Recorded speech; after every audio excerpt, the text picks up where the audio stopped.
Hey, this is Matt Archer, Madison County Historian. I'm standing in the lobby of the main building, the DMV building, building number 4 today. We're here today because October is actually Archives and History Month in New York State. So we have something called Archives Week we put on every year. It's a neat opportunity to come out and see some displays by different museums on what they have in their collections. We also got a really unique collection today from the time capsule, which we opened out of the Hazel Carpenter home. You can see some of the things that were taken out of that time capsule, and then some special collections from stuff out of the Madison County Historian's office. So we hope that you'll come down, check it out. We hope to see you here, be here all week till Friday at noon.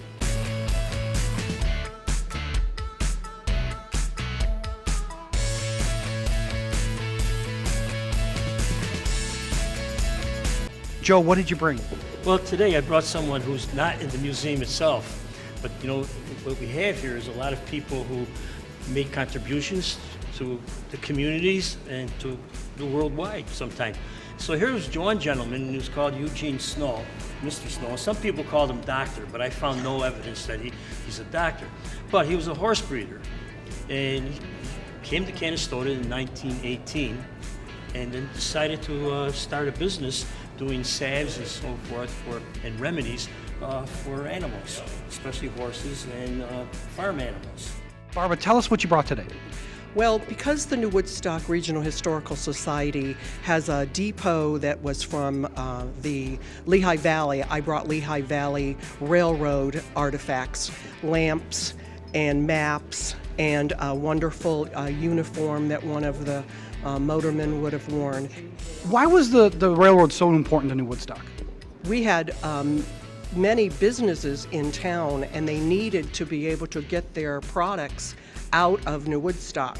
This was how we connected to the rest of the communities around us and the whole state of New York. I am standing with Sheriff Bonnie, Madison County Sheriff, from just a little bit ago. So tell us about what you brought, Sheriff.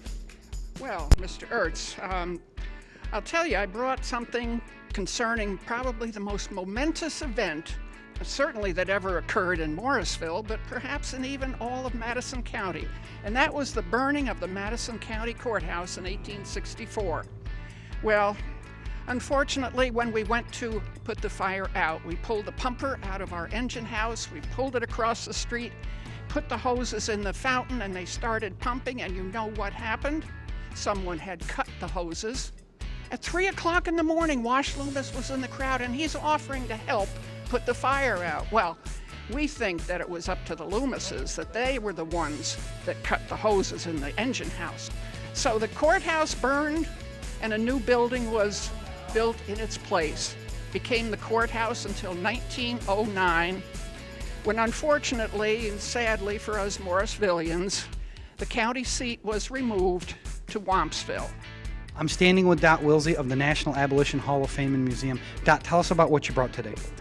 We brought our facsimile that was given to us by the New York State Museum. It's the most treasured document at the library and at the State Museum, because it is the preliminary Emancipation Proclamation written in Lincoln's own hand. Tell us a little bit about the National Abolition Hall of Fame Museum. Where is it? What does it do?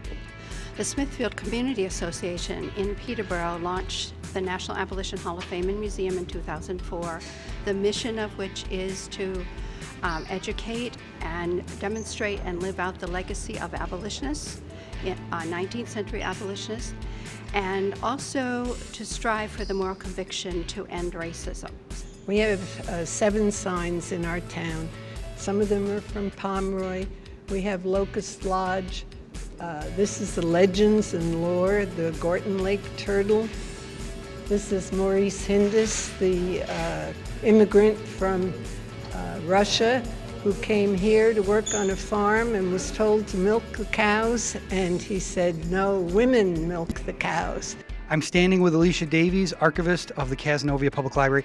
You got kind of a neat story here. What is it?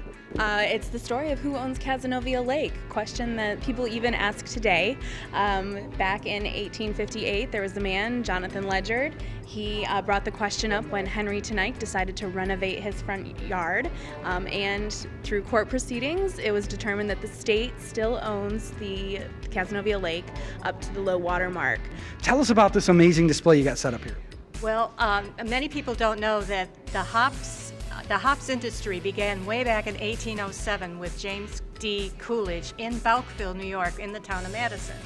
And he worked for years and years cultivating some hop plants until 1817, when he took them down to New York City along with his neighbor Solomon Root and sold 2 tons of hops for $2,000. So after that, everybody was on the bandwagon. And we found these shovels.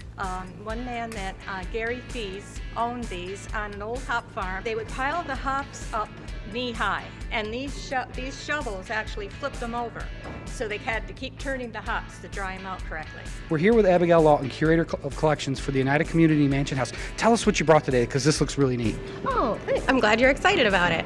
So this is actually a collection of material that we only acquired a few years ago.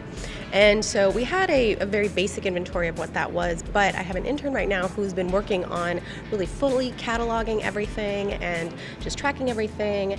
And by her inventory process, we discovered that we had all of this great material that really related to the design of Oneida silverware. And so that's what this grew out of, stuff that's never been displayed before. And so we thought, let's do a little interpretation there. Let's show how designers were inspired, what they did with that inspiration, how they translated that into designs, and then how that actually translated into the products that they created.